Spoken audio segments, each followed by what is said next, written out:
आदाब नाजरीन, आप देख रहे हैं एनएन चैनल में। और इस फातिमा पेश है दोपहर खबरनामा। पेगासस जासूसी केस, किसानों का मसला और महंगाई के सिलसिले में हिज़्ब इख्तलाफ और हुकूमत के दरमियान पार्लियामेंट के मानसून सेशन में जारी तातुल मुकम्मल तौर पर ख़त्म नहीं हो सका और लोकसभा की कार्रवाई मुकर्रर तारीख से 2 दिन पहले गैर मुअय्यना मुद्दत के लिए मुलतवी कर दी गई। ऐवान की कार्रवाई आज सुबह 11 बजे जैसे ही शुरू हुई, स्पीकर ओम बिरला ने अराकीन को पिछले दिनों ऐवान के 4 साबिक मेंबरान की मौत के बारे में आगाह किया। ऐवान ने उनके एजाज़ में 2 मिनट की खामोशी इख्तियार की। इसके बाद बिरला ने ऐवान की कार्रवाई गैर मुअय्यना मुद्दत तक मुलतवी करने का बाकायदा ऐलान किया। इस दौरान उन्होंने अपोजिशन की जानिब से तातुल की वजह से ऐवान के कामकाज के मुतासिर होने पर गहरे दुख का भी इजहार किया। उन्होंने कहा, इस सेशन में तातुल की वजह से सिर्फ 17 नशिस्तें मुनक़िद हुई और सिर्फ 21 घंटे 24 मिनट का कामकाज हो सका, जो कि कुल तयशुदा मुद्दत का सिर्फ 22% है। स्पीकर ने कहा कि अरकान के हंगामा आराई की वजह से काम 74 घंटे 46 मिनट तक मुतासिर हुआ। उन्होंने इस सेशन में मंजूर शुदा OBC की फहरिस्त से मुतालिक आइनी तरमीमी बिल समेत मुख्तलिफ बिलों का भी हवाला दिया। इसके बाद स्पीकर ने अवान की कार्रवाई मुलतवी कर दी। इस दौरान वज़ीर आज़म नरेंद्र मोदी, वज़ीर दाखिला अमित शाह और बेशतर मरकजी वज़रा भी ऐवान में मौजूद थे। कांग्रेस सदर सोनिया गांधी भी अपोजिशन की गैलरी में मौजूद थी। राज्यसभा के चेयरमैन M वेंकैया नायडू ने आज अपोजिशन पार्टी के कुछ अरकान की तरफ से जनरल सेक्रेटरी और रिपोर्टर की मेज पर चढ़कर हंगामा आराई के वाक़े की शदीद मजम्मत करते हुए उसे ऐवान की तौहीन करार दिया है। नायडू ने ऐवान की कार्रवाई शुरू होते ही कल के वाक़े का हवाला दिया। मानसून सेशन के दौरान कुछ अराकीन में मसाबकत का जज्बा पैदा हुआ, जो कि अफसोसनाक है। किसी भी मुक़द्दस मुकाम की तौहीन गलत है। मंदिर का गर्भगृह बहुत अहम होता है। जमहूरियत में ये घर भी एक मंदिर की तरह होता है। यहाँ जनरल सेक्रेटरी और रिपोर्टर बैठे हैं। कल कुछ मेंबरान ने यहाँ गलत किया और इमलाक को नुकसान पहुँचाया। काबिल ज़िक्र है कि कल अपोजिशन जमातों के अरकान ज़रई क़वानीन और पेगासस जासूसी केस के हवाले से हंगामा आराई कर रहे थे। आम आदमी पार्टी के संजय सिंह, तृणमूल कांग्रेस के मौसम नूर, कांग्रेस के Pratap Singh Bajwa, communist party of India marks के शिवदासन और कम्युनिस्ट पार्टी ऑफ इंडिया के विनय विश्वम ने जनरल सेक्रेटरी के मेज़ पर बैठकर नारे बुलंद किए। ये मेंबरान भी मेज़ बजा रहे थे। दूसरे अरकान शोर मचा रहे थे। इससे पहले कांग्रेस के रिपोन बोरा, दीपेंद्र हुडा और कांग्रेस के राज मनी पटेल भी मेज़ पर खड़े थे।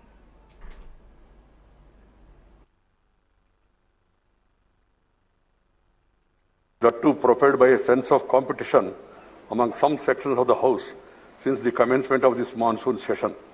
Everything said or done, violating, hurting or destroying this sacredness of any place amounts to an act of sacrilege. We are a land of temples, churches, mosques and gurudwaras. These are holy places with demarcated sacred areas which are known as sanctum sanctorum. The Parliament, the apex legislature of our country, is regarded as the temple of democracy. The table area where the officers and supporters of the reporters of the House, the Secretary General and the presiding officer are seated is considered as the holy sanctum sanctorum of the House. A certain degree of sacredness is attached to this place. In our temples, devotees are allowed only up to this sanctum sanctorum and not beyond. Entering this sanctum sanctorum of the House in itself is an act of sacrilege.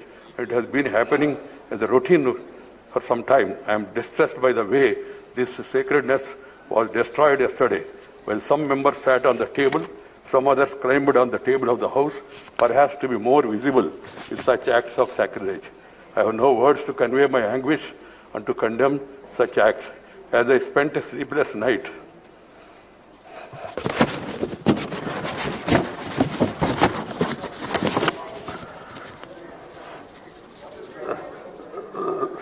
last night, I struggled to find out the provocation or reason for forcing this August House to hit such a low yesterday. A discussion on agriculture problems and solutions was listed. There can be difference of opinion and there can be a specific demand from anybody. They could have discussed it in the House protested and voted against that. बरसर इख्तिदार जमात TRS ने Huzurabad assembly हल्के के ज़िमनी इंतखाब में TRS तलबा तंजीम टीआरएसवी के कायद जी श्रीनिवास यादव को पार्टी उम्मीदवार बनाया है। सदर टीआरएस व चीफ मिनिस्टर के चंद्रशेखर राव ने श्रीनिवास यादव के नाम का ऐलान कर दिया है। श्रीनिवास यादव का आबाई वतन करीमनगर जिले के वेनावंका मंडल का हिम्मत नगर से है और वो 21 अगस्त 1983 में पैदा हुए। उस्मानिया यूनिवर्सिटी से एमए और एलएलबी की तालीम हासिल की है। वाज़ेह रहे कि हुजूराबाद असम्बली हल्के से नुमाइंदगी करने वाले साबिक वजीर ईटला राजेंद्र ने टीआरएस पार्टी रियासती काबीना और असम्बली की रुकनियत से इस्तीफा पेश कर दिया था, जिसके बाइस ये हल्का खाली हो गया है। यहाँ अनकरीब ज़िमनी इंतखाब मुनक़िद होने वाले हैं। ज़िमनी इंतखाब के एलामिया जारी होने से कबल ही यहाँ सियासी जमातों ने इंतखाबी मुहिम शुरू कर दी है। साबिक वजीर राजेंद्र बीजेपी से मुकाबला कर रहे हैं। कांग्रेस ने अब तक उम्मीदवार के नाम का ऐलान नहीं किया था। वजीर फाइनेंस हरीश राव ने हुजूराबाद का दौरा करते हुए रियासती वज़रा जी कमलाकर के ईश्वर और सैकड़ों टीआरएस कारकुनों के हमरा मोटरसाइकिल रैली निकालते हुए हुजूराबाद असम्बली हल्के के कई इलाके जात का दौरा करते हुए 16 अगस्त को वजीर आला के चंद्रशेखर राव के दौरे हुजूराबाद और जलसे आम को कामयाब बनाने की अमली तौर पर तशहीर की। इसके अलावा वजीर फाइनेंस हरीश राव ने बाबा साहेब अम्बेडकर के मुजस्समे पर फूल मालाएं पेश की। रियासती वज़रा हरीश राव और जी कमलाकर ने खुद मोटरसाइकिल चलाते हुए रैली में हिस्सा लिया। इस मौके पर हरीश राव का जगह जगह वालेहाना खैर मकदम किया गया।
वजीर अफजाइश और मवेशियाँ टी श्रीनिवास यादव ने मीडिया से बात करते हुए कांग्रेस और बीजेपी कायदीन को चैलेंज किया और इस मौके पर उन्होंने सवाल किया कि क्या कांग्रेस और बीजेपी ज़ेर इख्तिदार वाले रियासतों में 24 घंटे किसानों को मुफ्त बरक़ी सरबराही की जा रही है।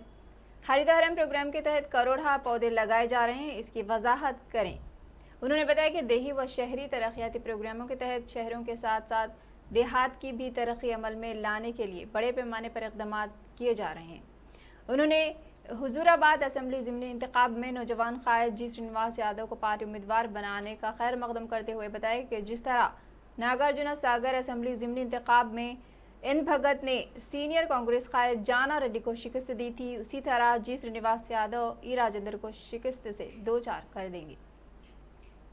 పల్లె ప్రగతి ద్వారా ఎక్కడైనా దేశంలో చూపించగలుగుతారా? ఈ షోకాల్ నాయకులు హైదరాబాద్ సిటీలో ఆ రోజు మున్సిపల్ ఎలక్షన్లు ఉంటే కారు పోతే కారు ఇస్తాం, మోటార్ సైకిల్ పోతే మోటార్ సైకిల్ ఇస్తాం, ఇవన్నీ మాట్లాడినటువంటి నాయకులు ఎక్కడ పోయారు?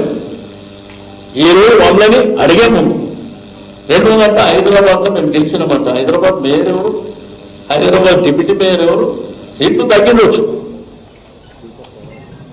కాబట్టి మనం మాట్లాడేటువంటి పద్ధతులు మన ప్రవర్తన శైలి అంతేగాని మీరు కూడా ఏది పడితే అది మాట్లాడ दोपहर खबरनामे में फिलहाल इतना ही। मज़ीद खबरों के लिए देखते रहिए ANN चैनल। अल्लाह हाफ़िज़।